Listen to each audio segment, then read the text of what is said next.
विधानसभा लिए चलते हैं, जहां पर कार्यवाही जारी है। के सामने जब लोग आते थे कि जी ये पोर्टल पे जो मेरी फसल मेरा ब्यौरा जो स्कीम लागू की थी, पोर्टल जारी किया था, उसमें जो अनाज की रजिस्ट्रेशन करवाते थे तो लोग अलग अलग तरीके की शिकायतें लेके आते थे। और हमें भी एक स्टेज पे तो ऐसा महसूस होने लगा था कि ये सारे जो लोग हैं ये सारे सरकार के खिलाफ हो जाएंगे। लेकिन इस एक व्यक्ति के इस इरादे ने सारी व्यवस्था को एक ऐसा स्वरूप दे दिया कि आने वाली हम 20वीं सदी से 21वीं में जब हम प्रवेश किया तो उस 21वीं सदी के अनुरूप प्रशासन को तैयार करने का ये एक बहुत बड़ा कदम था। चाहे हमें अभी भी कुछ लोगों को रिजर्वेशंस हैं, कुछ लोग बातें कहते रहते हैं, लेकिन आने वाला समय ही इस टेक्नोलॉजी का है। ये ठीक है कि ये काम जो 10 साल में होना था उस काम को कुछ सालों में मनोहर लाल जी ने किया है। और ये थोड़ी बहुत जो दिक्कतें आई वो दिक्कतें भी उसी की वजह से थी। लेकिन इस सब के बावजूद भी जिस हिम्मत से, जिस पक्के इरादे से उन्होंने इस काम को आगे बढ़ाया, मैं बार बार उनकी इस बात के लिए तारीफ करता हूं। और एक तरह से नई संस्कृति, प्रशासन को एक नई संस्कृति दी है जिसमें जो मैनुअल काम थे वो सारे अब कंप्यूटर से होने लग गए। और क्योंकि बदलते हुए समय की मांग थी, शुरुआत में क्योंकि मानसिक रूप से लोग तैयार नहीं थे, सरकारी कर्मचारी तैयार नहीं थे, लोग जो बेनिफिशियरी थे जिनके लिए ये स्कीमें बनाई गई थी वो भी मानसिक रूप से तैयार नहीं थे। शुरू में दिक्कतें आई, लेकिन धीरे धीरे ये सारी बातें अब पटरी पे आ रही हैं और ये बहुत बड़ा काम था। अब अनाज बेचने मंडी में जाते हैं तो कोई दिक्कत नहीं होती। अगर ये बेनिफिट्स ट्रांसफर होते हैं, डायरेक्ट बेनिफिट ट्रांसफर होते हैं, पहले हमें ध्यान है 1977-78 के लगभग एक बार ओले पड़े थे तो 100 200 रुपए के चेक जो बांटे थे उस तत्कालीन सरकार ने, तो लाइन लगा के लोग सारे दिन लाइन में खड़े रहते थे और अब पैसे खाते में आ जाते हैं, किसान को पता भी नहीं लगता, बैंक जाता है तो पता लगता है कि तेरे खाते में इतने पैसे आ गए। पेंशन, ओल्ड एज पेंशन के लिए पता ना कितने तरीके के बातें की जाती थी। अब ओल्ड एज पेंशन जो ही 60 साल पूरे होते हैं घर मैसेज आ जाता है कि भी आपकी ओल्ड एज पेंशन शुरू हो गई है। तो काफी सारी सुविधाएं इससे हुई हैं। और इसके साथ ही मैं कुछ, क्योंकि टाइम हो गया, आप फिर घंटी बजा दोगे थोड़ी देर में, एक दो बातें बस मैं अपनी जनरल बातें कहूंगा। पहली तो यह है कि मैं कृषि, ये अपने पावर मिनिस्टर आ गए हैं, मैं इनसे एक निवेदन है कि ये बीपीएल कॉलोनी जो है इनका बाकी हरियाणा की सारी कॉलोनीज में पीछे कनेक्शन हो गए थे डोमेस्टिक सप्लाई के। महेंद्रगढ़ जिला रह गया था उसमें, तो महेंद्रगढ़ जिले के लिए मैंने चेयरमैन साहब से भी मिला था और वो कह रहे हैं हम कार्रवाई कर रहे हैं। तो मेरा अनुरोध है कि इसमें थोड़ा जल्दी करके बीपीएल कॉलोनीज को सारों को डोमेस्टिक सप्लाई से जुड़वा दो। और धन्यवाद। और दूसरा, एक मैंने पिछले बार भी कहा था कि ये जो नहरें पक्की की जा रही हैं तो इससे रिचार्ज में काफी फर्क पड़ा है, प्रभावित हुआ रिचार्ज। तो कुछ मेरा तो सुझाव है अभी भी यह है कि अगर सारी नहर को कच्ची नहीं छोड़ते तो जो नहर का बेड है, बेड को कच्चा जरूर छोड़ दो ताकि रिचार्ज साथ साथ होता रहे। और इसके साथ साथ माइक्रो इरिगेशन सिस्टम के तहत पंप्स लगा के और जो रिचार्ज बोर जो है, रिचार्ज बोर है उनकी टेक्नोलॉजी में थोड़ा सा चेंज करके और ऐसा कर दो कि सीधा वाटर टेबल को पंक्चर करके सीधा पानी नहर के पानी से पाइप से जगह जगह जोड़ दो बाहर, तो वो भी रिचार्ज हो जाएगा। तीसरा, अटल भूजल योजना के तहत हमारे महेंद्रगढ़ जिले के 3 ब्लॉक जो बाद में बने थे वो नोटिफाई नहीं हुए, इसलिए अटल भूजल में उनके लिए पैसा नहीं मिलता। तो मेरा निवेदन है कि उन ब्लॉक्स के सिर्फ जोड़ों को जोड़ने के लिए कुछ सीमित मात्रा में सरकार के बजट से पैसे दिए जाएं।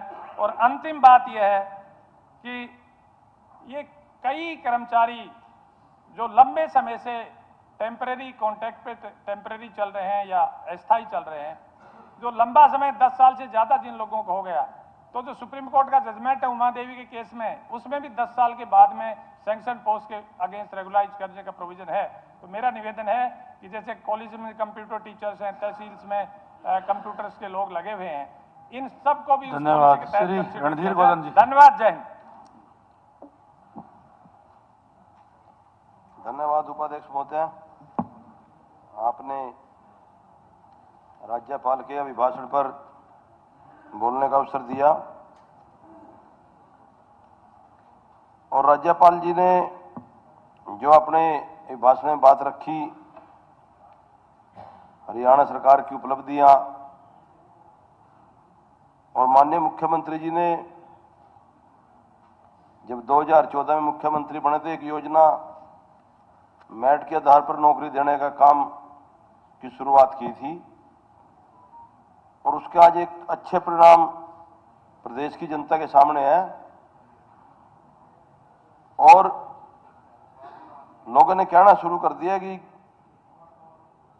इस मेरिट के आधार नौकरी पे गरीब आदमी का भला हुआ है, किसी की सिफारिश नहीं, किसी की खर्ची नहीं, पर्ची नहीं, और एक योग्यता के आधार पर जो नौजवान साथियों को नौकरी मिली है, एक सराहनीय कार्य माननीय मुख्यमंत्री जी ने किया है।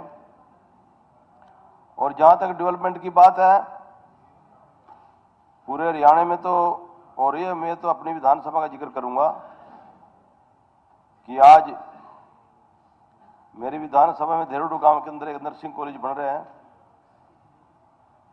जो कि लगभग 40 करोड़ की लागत से सरकारी नर्सिंग कॉलेज बन रहे हैं। वो सीएम अनाउंसमेंट 31 मई 2015 की थी, जब मैं विधायक नहीं था, लेकिन उसका काम अब भी काफी धीमी गति से है। मैं सरकार से अनुरोध करूंगा कि इनको जल्दी पूरा करा के वहां पर हमारे छात्रों छात्राओं का एडमिशन कराने का काम करें, ताकि आने वाले समय में जो नर्सों की हॉस्पिटलों के अंदर जरूरत है पूरी हो सके। और इसी प्रकार से महाग्राम योजना के तहत हमारे मंत्री बनवारी लाल जी बैठे हैं, 4 गांव के अंदर लगभग 150 करोड़ की महाग्राम के परियोजना मेरे हलके में है, जिसमें कोल गांव में, फरल में और फतेहपुर में शुरू काम हो गया है और डांड गांव में जल्दी शुरू हो जाएगा। 59 करोड़ की परियोजना केवल डांड गांव की। तो ऐसी योजनाएं माननीय मुख्यमंत्री जी ने पूरे प्रदेश के अंदर लागू करी हैं, जिससे कि जहां पर पानी की निकासी की दिक्कत है उनका उचित प्रबंध हो। और मैं उपाध्यक्ष महोदय, जहां आपने समय दिया, मैं अपने पुंडरी हल्के की छत्ती बिरादरी की सरदारी का धन्यवाद करना चाहूंगा कि उन्होंने विधायक चुनकर भेजे इस विधानसभा में, और उनकी वजह से आज अपने हल्के की आवाज उठाने का मुझे अवसर दिया जा रहा है। मैं अपने हल्के की जनता का भी धन्यवाद करूंगा ना अवसर दिया अपने भाई को। उपाध्यक्ष महोदय, जहां तक डेवलपमेंट की बात है, माननीय मुख्यमंत्री जी ने पिछले 2 वर्ष पहले खेत खलिहान की योजना लागू करी और लगभग एक विधानसभा में 25-25, 30-30 किलोमीटर के रास्ते खेतों के पक्के करने का काम कराया और इस योजना में भी काम कराया। लेकिन एक मैं सरकार से निवेदन करना चाहूंगा कि हम 16 फुट के जो रास्ते हैं उसको 10 फुट का पक्का करा, और जो किसान की मांग होती है, किसान कहता है अभी कम से कम 12 फुट का तो रास्ता पक्का करो, ताकि साइड में कच्चे नहीं रह जा। ज्यादा में ज्यादा को नहीं बोलते, पूछ ले, चिंता ना करो उपाध्यक्ष जी। 28 मिनट है, टाइम हो गया ना 4 मिनट हो गए, 7 मिनट का ना 4 मिनट। इधर बाल को नहीं बोलता जी, ये देखो ना 4 मेरा टाइम नहीं दे, क्या दे वही खड़े होगा, कह दिया जी मैंने। निष्पक्ष हो। है बोलो बोलो फिर बोलो आप वैसे कहो अपनी बात कहो हम वैसे भी एक ही पार्टी का जो चल, मेरा बोलो टाइम ही मेरे नहीं भी।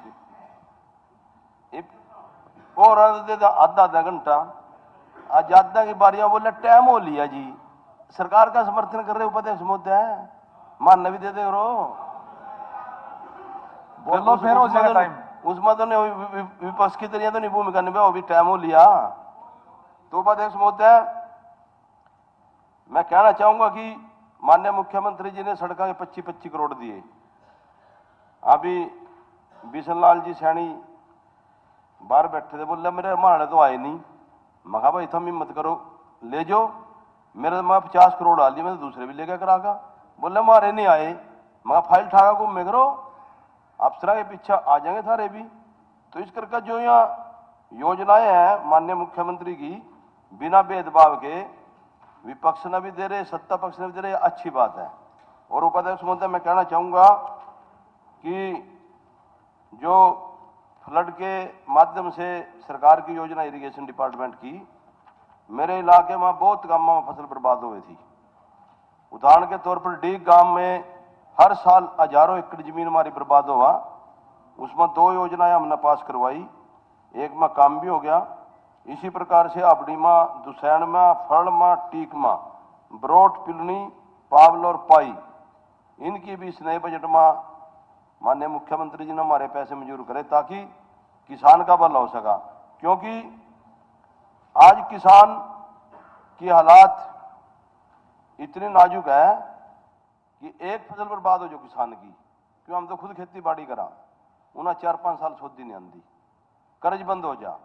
तो ऐसी ऐसी योजनाएं माननीय मुख्यमंत्री जी, चाहे नहरा का नवीनीकरण करना हो या सिंचाई योजना का ठीक करना हो, तो मैं जहां माननीय मुख्यमंत्री जी का धन्यवाद करना चाहूंगा और सभी सदन के भाइयों का भी आभार प्रकट करना चाहूंगा कि चाहे सत्ता पक्ष हो, चाहे विपक्ष हो, चाहे हम हो, ये 5वां बजट है।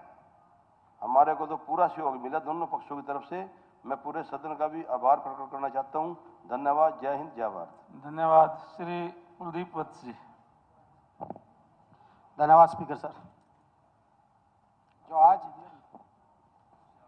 मुझे मौका दिया गवर्नर से बोलने का, और माननीय राज्यपाल जी का जो महोदय का जो अभिभाषण है, वो एक पुरानी प्री पार्टी के तहत जो एक घिसी पिटी बातें होती है पुरानी, हमारी गवर्नमेंट ने ये किया, हमारी गवर्नमेंट ने ये किया, ये हमने सब सुना। पर मैं एक चीज जरूर कह रहता हूं स्पीकर महोदय, मैंने पूरा गवर्नर एड्रेस पढ़ा है। इसमें लिखा है भाई हमने किसान की आय दुगनी कर दी, हमने युवाओं को रोजगार दे दिया, हमने प्रत्येक उस व्यक्ति को खुशहाल बना दिया।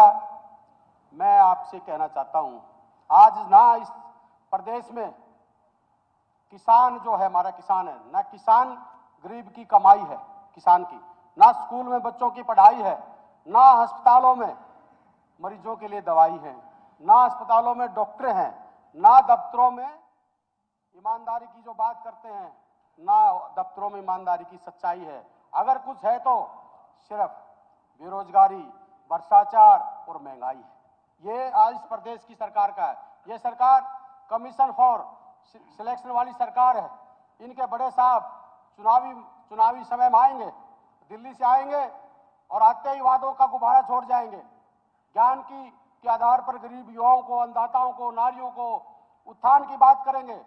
तो सभी सरकार से तरस, और सच्चाई तो ये है कि अब गरीब महंगाई से मर रहा है इस प्रदेश में, युवा बेरोजगारी से तरस रहा है इस प्रदेश में। अन्नदाता, जो आज हमारा अन्नदाता एमएसपी के जो गारंटी की बात करते, आज दुगनी करने की बात करते थे, आज एमएसपी के लिए हमारा अन्नदाता लड़ाई लड़ रहा है। नारी इस प्रदेश में सुरक्षित नहीं है, खिलाड़ी इस प्रदेश